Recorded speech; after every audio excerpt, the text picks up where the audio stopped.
CC की class number 79 में इस क्लास के अंदर हम जानेंगे कैसे आप एनिमेट सीसी और अडोब फ्लैश CS6 के अंदर कैमरा टूल बना सकते हैं। जैसे कि यहाँ पर फ्लैश के अंदर भी कैमरा होता है, लेकिन अगर आप एक्शन स्क्रिप्ट के जरिए कैमरा बनाते हैं तो वो सही से वर्क करता है, काफी आसान भी होता है चलाने में। और इसके अलावा स्विवेल के अंदर जब आप वीडियो को कन्वर्ट करते हैं तो एक्शन स्क्रिप्ट वाला कैमरा ही काम करेगा। एनिमेट सीसी का अगर आप कैमरा यूज करोगे ना तो वीडियो रेंडर नहीं हो पाएगा। ओके, इससे पहले भी हमने इसके बारे में क्लास नंबर 15 के अंदर जाना है और एक्शन स्क्रिप्ट को कैसे आप कॉपी पेस्ट करके कैमरा बना सकते हैं वो भी सीखा है।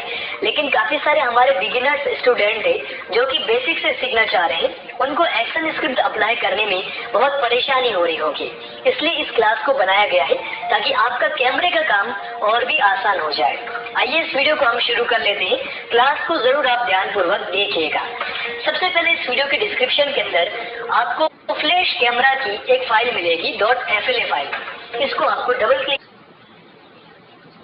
करके ओपन कर लेना है। इसके अंदर आप देख पाओगे कि हमने कैमरे का लेयर बना रखा है। ये बिल्कुल एक्शन स्क्रिप्ट अप्लाई करके कैमरा बनाया गया है और इस कैमरे की जो साइज है वो फुल HD है, यानी कि 1920 इंटू 1080 पिक्सल पर ये कैमरा काम करेगा। तो आपको फाइल भी 1920 इंटू 1080 पिक्सल में ही बनानी है। अब यहाँ पर कैमरे के लेयर पर भी आपको कुछ फ्रेम्स दिख रहे होंगे। ये फ्रेम्स आपको तब बढ़ाने हैं जब तक आपका जो एनिमेशन होता है, आपका अगर एनिमेशन 30 फ्रेम तक है, 70 फ्रेम तक है, 500 फ्रेम तक है, 1000 फ्रेम तक है, और जिसमें आप कैमरा इस्तेमाल करना चाह रहे हैं तो इसको भी आपको साथ साथ में उतना ही बढ़ाना पड़ेगा। जहाँ पर ये फ्रेम खत्म हो जाएगी उसके आगे कैमरा काम नहीं करेगा। ओके, अब जैसे हम क्या करते हैं, मान लीजिए हमारे पास में एक डॉक्यूमेंट है, हमने सारा काम इसी के ऊपर किया है। यहाँ पर जैसे कैरेक्टर्स मूवमेंट हो रहे हैं, कुछ स्टोरी बन रही है, लेकिन आपने उसके अंदर अभी कैमरा इस्तेमाल नहीं किया है, अब आप करना चाह रहे हैं। एक बार मैं आपको केवल समझा देता हूँ। मान लीजिए हमने क्या किया, यहाँ से एक बैकग्राउंड लिया, इसको हमने नए डॉक्यूमेंट पर पेस्ट कर दिया। क्यों प्रेस करके इसको हमने क्या किया, यहाँ से थोड़ा सा ऐसे छोटा कर दिया, ठीक है। और इसकी जो फ्रेम है ना वो हमने 65 तक F5 कर दिया। अब यानी कि ये आपका पूरा काम है, एक बैकग्राउंड नहीं है, इसमें पूरी आपने स्टोरी बनाई है, लेकिन कैमरा आपने इस्तेमाल नहीं किया है। कुछ कैरेक्टर्स भी होंगे, कुछ बैकग्राउंड्स भी होंगे, हर एक चीज है, और आपने अभी कैमरा नहीं लगाया है। यहाँ पे मैं लिख देता हूँ ताकि आपको सही से पता चलेगा। बैकग्राउंड मैंने यहाँ पे लिख दिया। अब मैं क्या करूंगा कि मुझे कैमरे की जरूरत है, मुझे फ्लैश वाला कैमरा नहीं चाहिए, एनिमेट सीसी वाला कैमरा नहीं चाहिए, क्योंकि वो काम का नहीं होता है। एक्शन स्क्रिप्ट वाला कैमरा चाहिए। तो आपको इस फाइल से क्या करना है, लेयर को राइट क्लिक करके कॉपी लेयर कर देना है। ये फाइल आप ओरिजिनल अपने पास में ही रखें। उसके बाद में आपको कॉपी करना है लेयर को, और यहाँ पर जिस फाइल पर आप वर्क कर रहे हैं ना उस पर आपको पेस्ट लेयर कर देना है।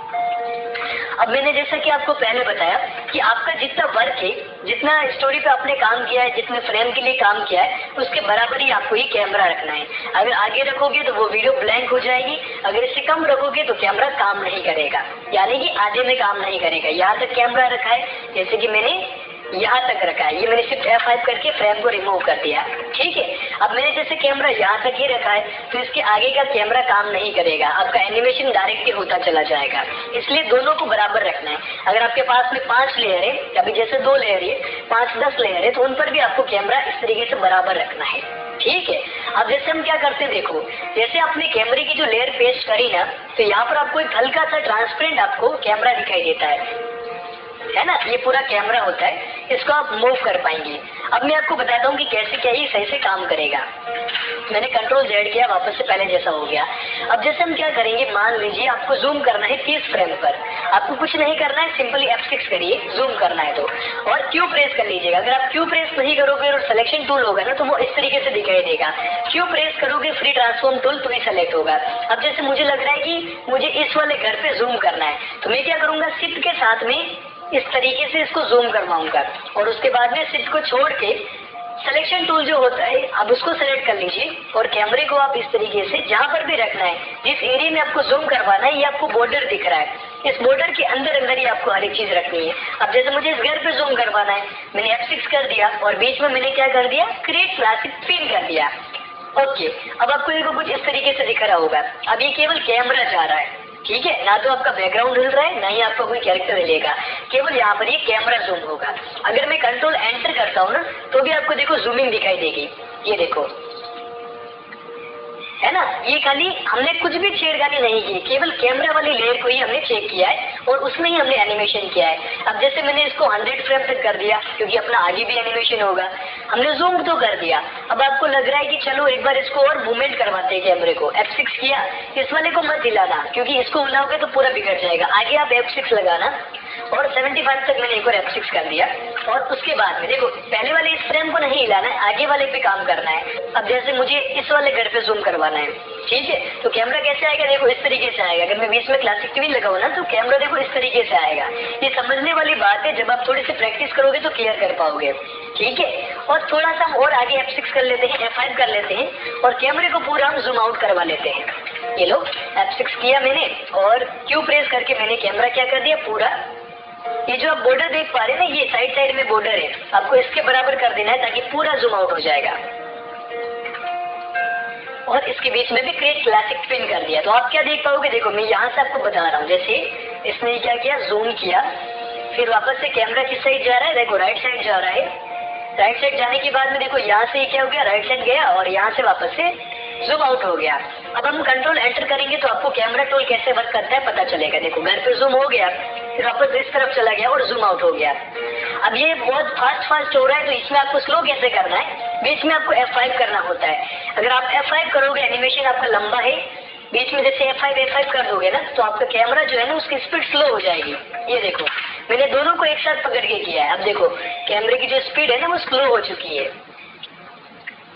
ये आपको केवल समझाने के लिए कि आप इसका इस्तेमाल कैसे कर सकते हो और एक्शन स्क्रिप्ट कैमरा आप कैसे इस्तेमाल कर सकते हो। अब ये जो कैमरा आप लगाते हो ना तो इसका जो .sw फाइल बनता है ना उसको आप स्वीवन सॉफ्टवेयर के अंदर ले जा सकते हो, इस वाले सॉफ्टवेयर के अंदर, और इससे आप क्या कर सकते हो, वीडियो को रेंडर कर सकते हो। आशा करता हूँ कि क्लास नंबर 79 आपको पसंद आई होगी। एक्शन स्क्रिप्ट के कैमरा के अंदर जो आपको प्रॉब्लम आ रही होगी वो सॉल्व हो गई होगी। ये कैमरा टूल की जो ये फ्लैश कैमरा जो है उसको आप एनिमेट CC और एडोब फ्लैश CS6 दोनों में इस्तेमाल कर सकते हो। डिस्क्रिप्शन के अंदर नीचे फाइल दिया गया है, क्लिक करिए, डाउनलोड करिए, पासवर्ड ज्ञान बुक हमने लिख रखा है। ओके, आगे बढ़ते रहिए, एनिमेशन करते रहिए, आप जरूर से कंप्लीट एनिमेशन वीडियोस क्रिएट करना सीख पाएंगे। नमस्कार।